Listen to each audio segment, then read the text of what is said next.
let's just rip the band-aid and talk about probably arguably Geelong's best player on the field, Patrick Retschko. 2 goals, 21 touches, 3 marks, 3 tackles, 4 clearances. Arguably Patrick Retschko's best game of the season so far. I really liked the way he went about it. If you don't have time, say, to watch the full VFL games in general, and that's why you're listening to this podcast, if you can take like 25 to 30 minutes at some point this week and just watch the second quarter of this match, Patrick Retschko kicks 2 goals in that quarter. He bobs up here, there, and everywhere.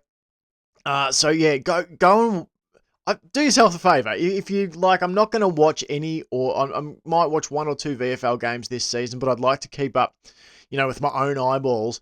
Go and watch the second quarter of this game, because that is where you'll get a really good idea of what Patrick Retschko can offer. So yeah, as I said, he had the 21 touches, went at 52.4% disposal efficiency. It wasn't the only cat that probably turned the ball over a little bit, but it was a relatively high pressure game as well. I suppose what I would look at for him being at 53, where was he? 52.4% disposal efficiency is that 14 of those were uncontested. You look at the other players that he had 7 contested possessions, 14 uncontested. If you look at the other players that had that split that skews towards uncontested, you had Marcus Herbert at 60, which even that I would say is maybe fractionally low. But Jack Martin, 86.4%. I think it was probably Patrick Retschko. You'd like to see it be a tick up. But yeah, he really is developing into a player. He can play on the wing. He can play on ball. We've definitely seen that. His ability to he's got a nose for a clearance. He's got burst and explosion around a stoppage situation. And the other thing is, he's a really sneaky goal kicker. He's averaging a goal per game this season. He kicked 2 on the weekend and could have had 2 more as well. It was 2 goals, 2. 1 from range, bombed from outside 50 on the run to vacant goal square, which was a lovely bit of play from him. The other one, floating across a pack, taking a mark, and went back and nailed the set shot. So he can score in a variety of ways. He's extremely hungry running forward of the ball. And in those overlapping waves of Geelong attack. We'll talk a little bit about maybe the weaker parts of his game that need developing, but big tick for Patrick Retschko. I think that's his game of the season so far. Let's talk Jack Martin. Jack Martin, 22 disposals. We can definitely talk about Jack Martin because I'm not going to talk about him in the mid-season review. So, Jack Martin, 22 disposals, 11 by foot, 11 by hand, 6 marks, 3 tackles, 1 clearance. This dude is going to be playing AFL footy, if he stays healthy, very, very soon. He just looks a cut above. He really looks a cut above. And they played him in all sorts of positions. He played down back to start the game, and he probably played there for 2.5 quarters, maybe 3 quarters. There were times when they played him out on the wing. There were times when he went on ball late in the game. There were times when he played up forward. This is a versatile piece for the Cats. I think Chris Scott and his coaching group will be very excited to think with what they can do with Jack Martin. And the things that stand out for him is, for me, extremely clean handling the footy. Extremely clean. You very rarely see Jack Martin have a bad fumble. Ball's coming to him on the ground. It's a clean pickup. It is clean decision-making.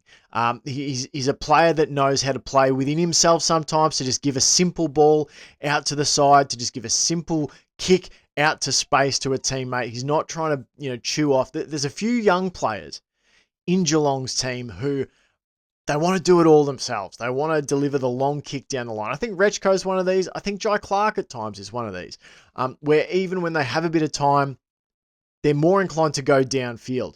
Martin is extremely smart. He's an extremely clever and crafty footy player. He's obviously a player of AFL quality. Like he is too good an athlete. He is too good a player. He is too smart. He's too clever to be playing at VFL level, in my opinion.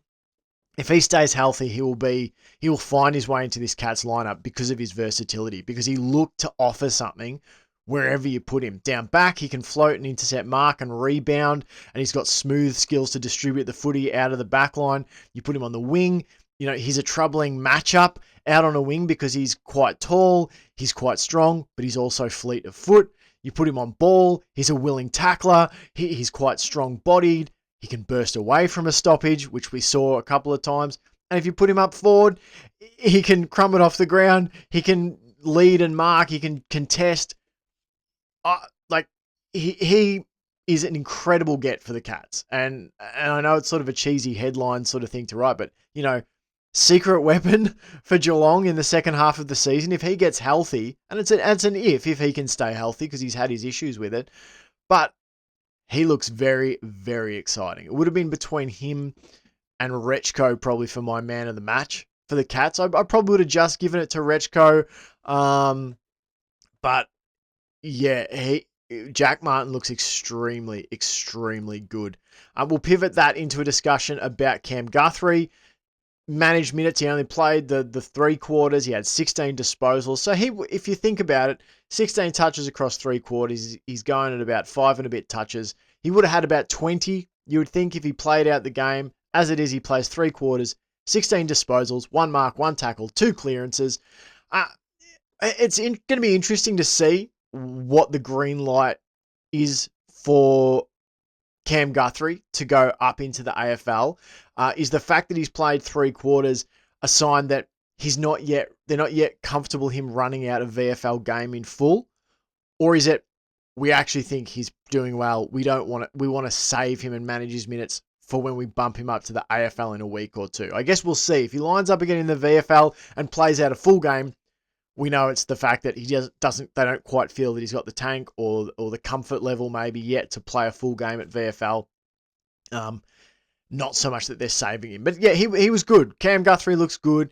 He is in that same boat as Jack Martin. He just looks too big, too strong, too smart, too talented, too classy, all those things to be stuck down in the VFL for very long. So both of those players, I think, will be, I really do. It's like there's going to be some selection headaches for the Cats of the good variety if they can get all of these guys healthy, or the majority of these guys healthy at the same time, because they're tracking well. So yeah, big tick for Cam Guthrie in terms of checking off another little step on his path back to the AFL team.